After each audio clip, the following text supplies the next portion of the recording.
Hello guys, in today's video I will be showing you how to fix Deezer. Um,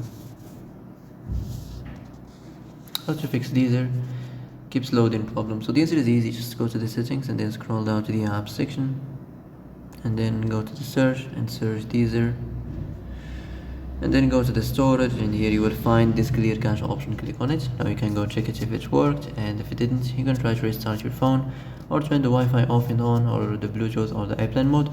Also you can try to clear data, but be careful. If you clear data, all these applications data will be deleted. This includes all files, the settings, the accounts, the databases, etc. So be careful if you want to clear your data. And that's it for today's video. I hope this is the answer you've been looking for. If you like this video, don't forget to like and subscribe, and see you in the next video. Thanks for watching.